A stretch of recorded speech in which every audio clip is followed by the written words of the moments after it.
Bharatiya Janata party के राष्ट्रीय अध्यक्ष आदरणीय भाई राजनाथ सिंह जी, दिल्ली भाजपा के प्रदेशाध्यक्ष भाई विजेंद्र गुप्ता जी, पार्टी के राष्ट्रीय महामंत्री भाई विजय गोयल जी, दिल्ली प्रदेश के प्रभारी भाई रामेश्वर चौरसिया जी, मंच पर आसीन पार्टी के राष्ट्रीय पदाधिकारीगण, प्रदेश पदाधिकारीगण, मेरे वरिष्ठ साथीगण और इस धरने में भाग ले रहे मेरे बहुत ही स्नेही कार्यकर्ता भाइयों और बहनों, आज का ये धरना हमने एक विशेष मकसद से आयोजित किया है। जयपुर के चिंतन शिविर में देश के गृह मंत्री श्री सुशील कुमार शिंदे ने एक ऐसा अनुचित बयान दिया जिससे देश अचंभित भी हुआ और उत्तेजित भी हुआ। उन्होंने कहा कि बीजेपी और आरएसएस के लोग टेरर कैंप्स चलाकर हिंदू आतंकवाद को बढ़ावा दे रहे हैं। जब वो शिविर से बाहर आए तो मीडिया के लोगों ने उन्हें पकड़ा और पूछा कि आपने हिंदू आतंकवाद शब्द का इस्तेमाल किया है, क्या वाकई आप समझते हैं कि हिंदू आतंकवाद जैसी कोई चीज है? मैंने टीवी पर उन्हें देखा, वो सकपका से गए। इसमें आवाज है भाई। तो उन्होंने पीछे से किसी ने उन्हें प्रॉम्प्ट किया, तो उन्होंने कहा नहीं, हिंदू नहीं, मैं भगवा आतंकवाद, भगवा आतंकवाद कहना चाह रहा था। सेफ्रन टेरर और ये शब्द है, ये कहकर उन्होंने पल्ला छुड़ाया। बाद में मीडिया के लोग पूछ रहे थे तो कहा नहीं, सोच समझ कर कहा है, और ये कहकर वो चले गए। उसी दिन मैंने ट्विटर पर लिखा था कि भगवा और आतंकवाद ये विपरीतार्थक शब्द हैं। भगवा प्रतीक है बलिदान का, भगवा प्रतीक है त्याग का, भगवा प्रतीक है संन्यास का, और भगवा प्रतीक है हमारी सांस्कृतिक अवधारणा का। भगवा और आतंकवाद का दूर दूर तक कोई रिश्ता नहीं हो सकता। और मैंने कहा था कि गृह मंत्री अपने इन शब्दों को वापस लें और पूरे देश से माफी मांगे। मित्रों, उनका ये बयान हमारी बलिदानी परंपरा का अपमान है, हमारी त्याग और तपस्या की संस्कृति का अपमान है। मैं कहना चाहती हूं सुशील कुमार शिंदे को कि जब बीजेपी नहीं थी तब भी भगवा था, जब आरएसएस नहीं था तब भी भगवा था। भगवा वो रंग है, चाणक्य के समय से लेकर आज तक हम जिसके नीचे इकट्ठे हुए हैं उस रंग का नाम है भगवा। अगर भगवा की ताकत देखनी है उन्हें तो चले जाएं आज प्रयागराज में, जहां महाकुंभ हो रहा है। सैकड़ों एकड़ भूमि में केवल एक रंग का ध्वज दिखाई देगा, भगवा भगवा भगवा। 30-30 लाख लोग एक दिन में गंगा स्नान कर रहे हैं। जाकर देखें उस भगवा की ताकत को। उन लाखों लोगों को कोई बुलाने नहीं गया, किसी ने उनके घर निमंत्रण पत्र नहीं भेजे, किसी ने कोई विज्ञापन नहीं निकाला। अपने घर से अपने पंचांग में देख करके कि कब महाकुंभ हो रहा है, 2-2 जोड़ी कपड़े और थोड़े-थोड़े दाल चावल एक पोटली में बांधकर अपने सिर पर रखकर जिस तरह से वो लाखों लोग कुंभ में आ रहे हैं, वो भगवा संस्कृति के संवाहक हैं। ये सुशील कुमार शिंदे को देखना चाहिए। ये है भगवा की ताकत, ये है भगवा की शक्ति, और ये है भगवा के प्रति लोगों की आस्था। शिंदे जी, राजनीति करिए, वहां तक करेंगे जहां तक आपकी पार्टी का हित सधता हो, हमें आपत्ति नहीं। वहां तक करेंगे जहां तक हमारी पार्टी का अहित होता हो तो भी आपत्ति नहीं, लेकिन वहां तक राजनीति मत ले जाइए जहां राष्ट्र का हित का नुकसान होता हो। आपको नहीं मालूम है कि आपने ये बयान देकर राष्ट्र हित का कितना बड़ा नुकसान किया है। जिस समय पर पाकिस्तानी सेना के लोग एलओसी क्रॉस कर आकर हमारे सेना के जवानों का सर काट कर ले जा रहे हैं। उस समय जो प्रहार आपको पाकिस्तान पर करना चाहिए था, उसे छोड़कर आप प्रहार अपने प्रमुख प्रतिपक्षी दल पर कर रहे हैं। आप प्रहार देश की सबसे बड़ी देशभक्त संस्था पर कर रहे हैं। अरे जिस दिन ये घटना घटी, पाकिस्तान वाली, मैंने अपनी तरफ से एनएसए को फोन करके कहा, कहिए प्रधानमंत्री से कठोर कदम उठाएं, हम उनके साथ खड़े हैं। ये भारतीय जनता पार्टी की देशभक्ति का प्रमाण था कि हम साथ खड़े हैं, इकट्ठे मिलकर उसका मुकाबला करेंगे। लेकिन आप हैं जो पाकिस्तान को छोड़ देते हैं और निशाने पर रखते हैं किसे? प्रमुख प्रतिपक्षी दल को।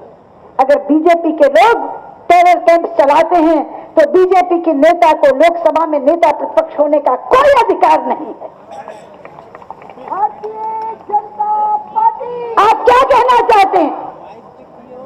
पूरे अंतर्राष्ट्रीय जगत को आपने क्या सुनाया है कि पाकिस्तान में टेरर कैंप चलते होंगे, मगर हमारे यहाँ तो प्रमुख प्रतिपक्षी दल टेरर कैंप चला रही है। आप क्या कहना चाहते हैं कि संसद, आप क्या कहना चाहते हैं कि संसद में आतंकवादी बैठे हैं? संसद में विपक्ष की नेता आतंकवादी संगठन की सदस्य हैं। आप क्या कहना चाहते हैं कि देश में प्रमुख प्रतिपक्षी दल के लोग सांसद बनकर आए हुए हैं, वो लोग थू थू करेंगे आप पर? क्या आप हमें क्या कहेंगे? आप अपना घर संभालिए। आपके घर में तो प्रमुख प्रतिपक्षी दल आतंकवादी संगठन है, वो टेरर कैंप चलाता है, वो आतंकवादी पैदा करता है। अरे जिस समय पूरे देश को मिलकर के पाकिस्तान का सामना करने की आवश्यकता है, उस समय पूरी पॉलिटी को बांट करके आप प्रमुख प्रतिपक्षी दल पर निशाना साध रहे हैं। आपको पता नहीं आपने कितना बड़ा नुकसान किया है। कल बयान दे दिया जनार्दन द्विवेदी ने कि कांग्रेस पार्टी का इससे कोई लेना देना नहीं। क्या इससे पहले कमलनाथ ने यह बयान क्यों दिया था कि पूरी कांग्रेस शिंदे के साथ है? छोटे मोटे नहीं, संसदीय कार्य मंत्री है वो। संसद के तमाम दलों से सीधे बातचीत करने की जिम्मेदारी जिन पर है। शिंदे वहां बयान देते हैं और कहते हैं मैंने सोच समझ कर दिया है। अगले दिन कमलनाथ कहते हैं कि पूरी कांग्रेस उनके साथ है। लेकिन जब देश का मूड दिखाई देता है तो जनार्दन द्विवेदी आके कहते हैं कि कांग्रेस का इससे कोई लेना देना नहीं है। एक और कार्यक्रम में मैंने ये बात कही थी कि इन्होंने ये तय कर रखा है, जो बुरा कराना है सरकार से कराओ।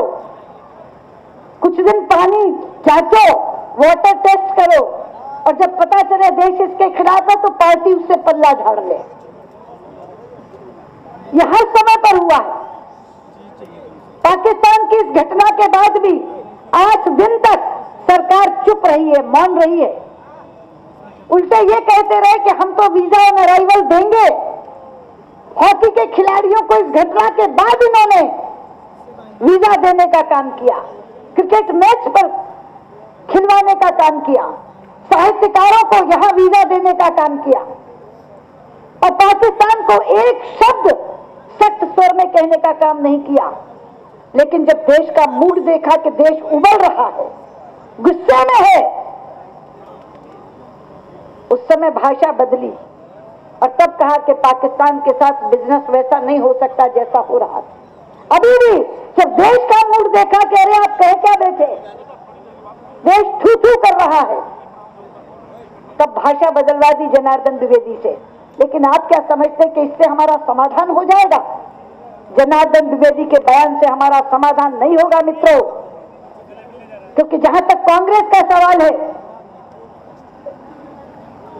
गृह सचिव आकर के कहते हैं ये 10 लोग हैं जो पुराने आरएसएस के कभी रहे हैं, कभी प्रचारक रहा है कोई, कभी उनका पदाधिकारी रहा है कोई।